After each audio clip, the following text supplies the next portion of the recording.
నమస్కారం చేతన్ గారు. నమస్తే మేడం. చేతన్ గారు, మోకాలు నొప్పులు అంటే ప్రతి ఒక్కరికి కామన్ ప్రాబ్లమ్. ఇంట్లో అందరూ కూడా మోకాలు నొప్పులతో ఉన్నా కూడా ఆశ్చర్యపోవాల్సిన అవసరం లేదు. అయితే వీళ్ళకి ఒక మంచి రెమెడీ ఏముంటుందంటారు? ఇప్పుడు నేను చెప్పేది అందరికి అబ్బా ఏం చెప్తుండు అనేసి అనిపిస్తుంది. కానీ బెస్ట్ రెమెడీ మోకాలు నొప్పి వర్డ్ వినంగానే నేనేం చెప్తానంటే మోకాలు నొప్పులు రాకుండా చూసుకోవాలి. అంటే అసలు ఒకప్పుడు అంటే ఒక ఏజ్ కి వచ్చేది, ఇప్పుడు ఏజ్ తో సంబంధం లేకుండా అందరిలోనూ కామన్ గా అందరికి వస్తుంది కదా. కానీ మోకాలు నొప్పి రాకుండా అనేసి ఎందుకు ఆలోచించారు ఎవరు? అవును, అవునా కదా. మోకాలు నొప్పులు ఎందుకు వస్తాయి? వెయిట్ ఎక్కువ వల్ల వస్తాయి. మోకాలు నొప్పులు ఎందుకు వస్తాయి? అడ్డం దొడ్డం బయట అన్ని తింటే వస్తాయి. షుగర్ వ్యాధి ఉంటే అది కంట్రోల్లో పెట్టుకోకపోతే మోకాలు నొప్పులు వస్తాయి. ఇన్ని ప్రాబ్లమ్స్ తోటి వస్తాయి. సరిగా పడుకోకపోతే కూడా వస్తాయి. అవునా కాదా? ఎక్కువ స్ట్రెస్ ఉంటే వస్తాయి. ఇప్పుడు ఒక పేషెంట్ ఉన్నారు మన దగ్గర, 55 ఏజ్లో హస్బెండ్ వైఫ్ సపరేట్ అయిపోయారు. అంటే డివోర్స్ ఆఫీషియల్ కాదు కానీ వేరే వేరే కాడా ఉంటున్నారు.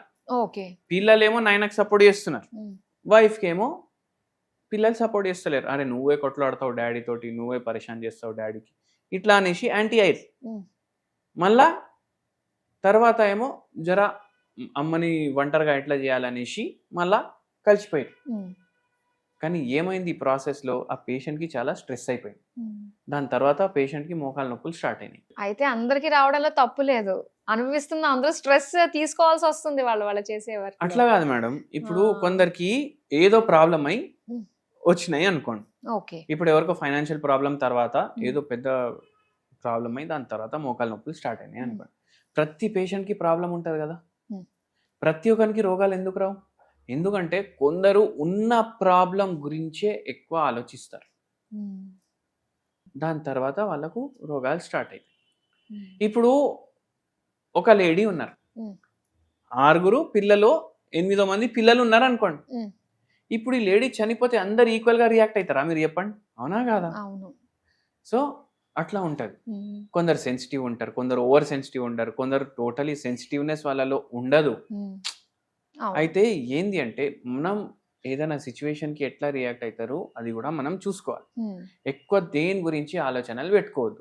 ఎక్కువ మీరు ఆలోచించండి ఏదన్నా రోజు. ఇప్పుడు మీరు రేపు కొత్త బండి కొనడానికి పోతున్నారు అనుకోండి. అరే ఏముంది రేపు పోతాం బండి కొంటాం వచ్చేస్తుంది ఇంటికి బండి అనేసి మీరు అనుకుంటారు. మీకు నిద్ర వస్తుంది, మంచిగా నిద్ర వస్తుంది.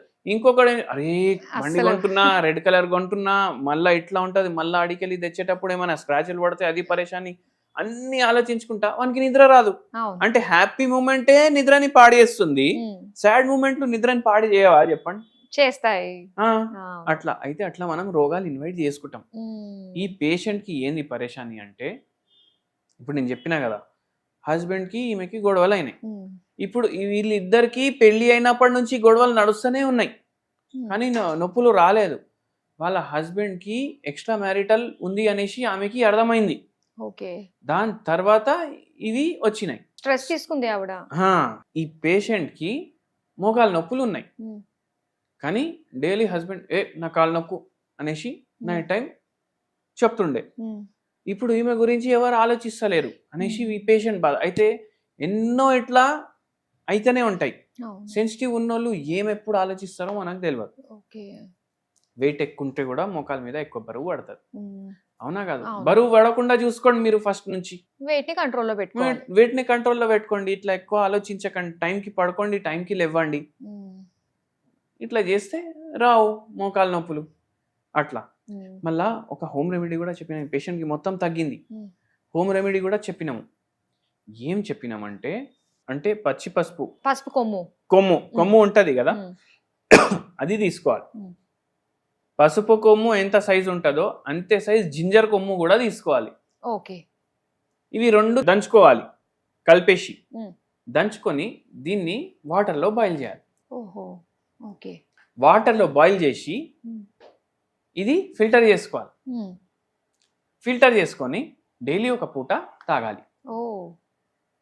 దీంట్లో యాంటీసెప్టిక్ ప్రాపర్టీస్ ఉంటాయి, యాంటీబయాటిక్ ప్రాపర్టీస్ ఉంటాయి, మళ్ళీ దాని తర్వాత యాంటీ ఇన్ఫ్లమేటరీ ప్రాపర్టీస్ కూడా ఉంటాయి.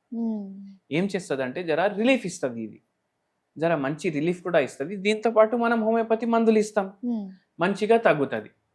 మీకు ఒక హోమియోపతి మందు పేరు కూడా చెప్తాను. రూటా అనేసి ఒక హోమియోపతి మెడిసిన్ ఉంటుంది. ఇది 0/9 పొటెన్సిలా. రోజు 5 గోళీలు, మార్నింగ్ ఒకసారి, మధ్యాహ్నం ఒకసారి, నైట్ ఒకసారి మీరు తీసుకోండి.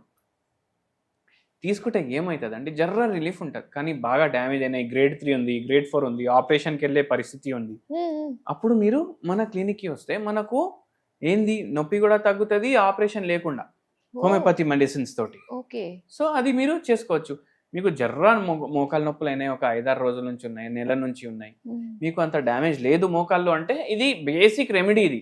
కానీ పూర్తిగా తగ్గాలి, ఇట్లా చాలా సివియర్ ఉంది ప్రాబ్లం అంటే మీరు హోమియోపతి మందుల కోసం మన దగ్గరికి రావచ్చు, పూర్తిగా తగ్గిపోతుంది. అంటే దాంతో పాటు మనం ఇంగ్లీష్ మెడిసిన్స్ సపోర్ట్ గా తీసుకోవాల్సిన అవసరం లేదంటారా? సపోర్ట్ గా ఎందుకు తీసుకుంటారు? అంటే ఓవర్ పెయిన్ వచ్చే వాళ్ళు పెయిన్ కిల్లర్స్ వాడుతూ ఉంటారు. ఇప్పుడు మనం పెయిన్ కూడా ఎక్కువ ఉంది అంటే ఆ టైం కి కూడా మందు ఇస్తాం, ఎక్కువ పెయిన్ అనిపిస్తే ఈ మందు వేసుకోండి అనేసి. నైస్. ఓకే, అట్లా. ఓకేనండి. మోకాళ్ళ నొప్పులకు సంబంధించి మంచి రెమెడీ మాకు తెలియజేసినందుకు థ్యాంక్ యూ సో మచ్.